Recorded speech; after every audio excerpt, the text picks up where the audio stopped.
What's going on, guys? Gregg here, and in this video we're going to be talking about why NBA coaches are overrated in the NBA. So many people link them up to such success and high regards as far as what they do for an NBA basketball team. Now, I'm not saying directly that they're not a complete difference between whether you're able to win a championship or not able to win a championship, but I think the fact that many people overlook the fact of what they're actually capable of. And I'm going to show you, even with those people that you saw on the thumbnail, of, yes, even the all-time great coaches are a little bit overrated in many cases.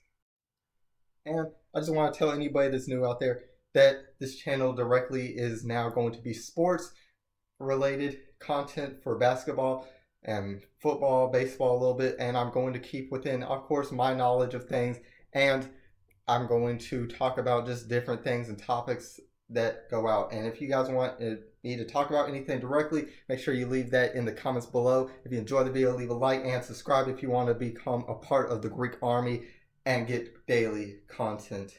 Well, probably not daily, but more content. Now, I'm going to tell you directly why there are overrated coaches and why the overrated coaches are in the NBA as far as how we perceive them. I'm going to break it down into three main parts. And the first part that I'm going to really be talking about is a very current day situation. Well, let's think of one of the coaches that won Coach of the Year just last year, Mike D'Antoni. Okay, Mike D'Antoni won Coach of the Year. Very well respectably so. He made a team very much take a step up that not many people very much expected with the same roster that had been there the previous year, basically. And not only that, but he's also doing great this year. Well, that must be just a great coaching and great all-out going from him. But wait, why was he considered one of the worst coaches just a few years ago? That's right, New York Knicks, Suns, it didn't really work out well. It worked out for a few years, didn't work out, but it's the same exact system. So how does it work more in today's day and age? Well, obviously you have a great player in James Harden and a whole bunch of three-point shooters, which lots of teams are moving in that way. Well, here's the main reason why three-point shooting is working today. Well, if you look at it, the Warriors won the championship just a few years ago to start off their very much run, and many people went off to copy that system and to go out and just shoot threes and play small. If we really think about it, the teams with bigs, there's one team that has a really center power forward based team, and that's the Pelicans. And unfortunately for them, they have nothing else around that. Now, that just shows the fact that coaching, it just doesn't really show itself out, because how does one time they're just this terrible coach and then a few years later, oh, they're great? It just, to me, doesn't make enough sense there. But that's why there's going to be a next part. Part 2. Now, many of what I would think would be the fact that you guys saw the thumbnail and thought, well, why would he be talking about Phil Jackson and Gregg Popovich? Why would he be talking about those coaches in the thumbnail? He must be just doing that for the views and to get people mad and to look at it. No, I'm actually being completely serious there. If we really look at it, Phil Jackson, let's use him for the complete example here.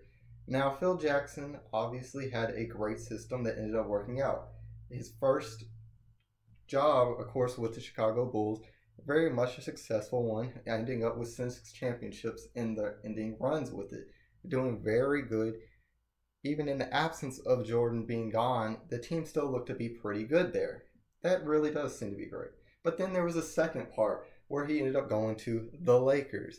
Now, of course, it worked as well. Once again, winning 3 championships to start off with Shaq and Kobe. But then there was the 4th year in a row. Well, maybe it was the fatigue of going to the championship, or maybe it was the 4 Hall of Famers on the team. Well, that doesn't systematically work out. If we think about the 4 Hall of Famers that they had on the team, it's still Phil Jackson, this great all-time coach. And okay, maybe it systematically didn't work out. The chemistry didn't work out quick enough for them to build up.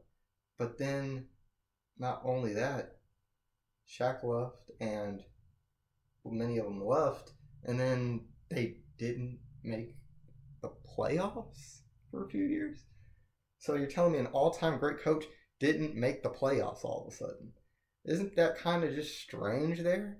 That a coach that's perceived as, oh, well, anybody could win with that system, that coach. Well, but then he doesn't make the playoffs even. Doesn't that make that a little bit strange in many ways? But don't worry, there is a third part to this. The third and last part is going to be about obviously the NBA superstars that are on the teams. Now, there's been no real evidence of any all time great coach that can end up winning with multiple teams.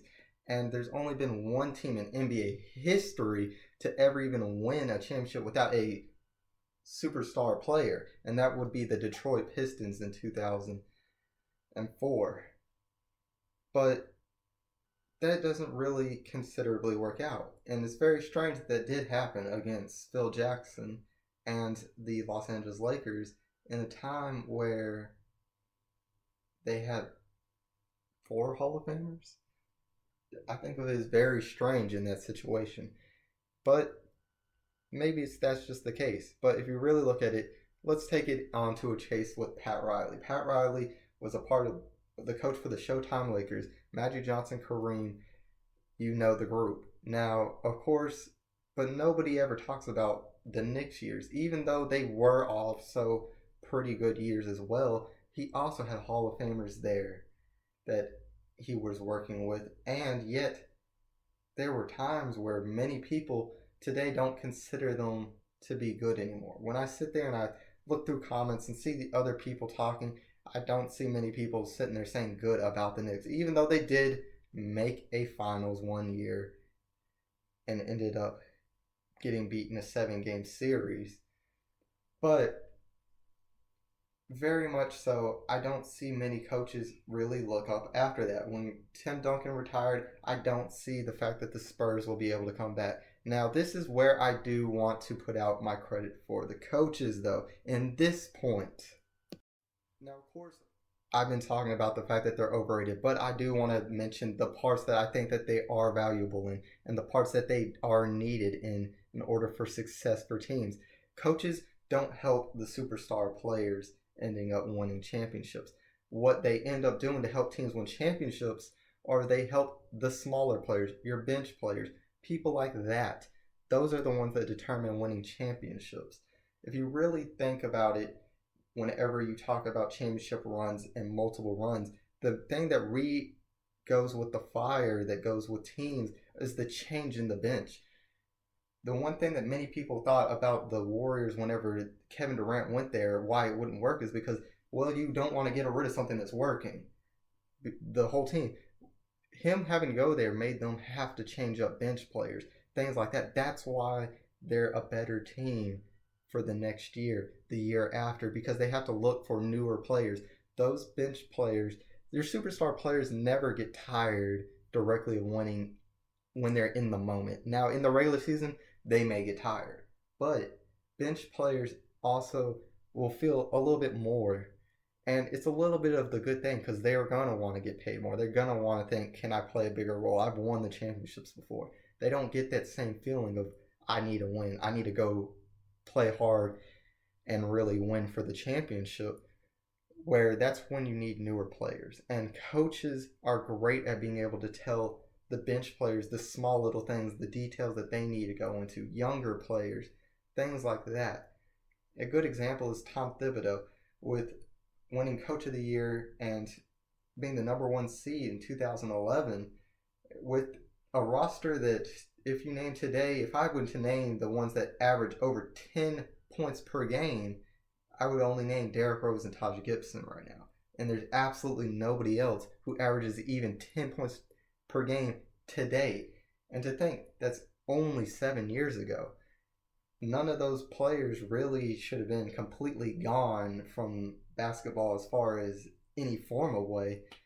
And if you really think about it, that's a very just strange way to look at it. But guys, tell me what your guys' thoughts are on that. Do you think the fact that coaches are overrated in many ways? I hear lots of facts that coaches are this big piece for what championship players need. That these big time players need that, and that they very much have many things.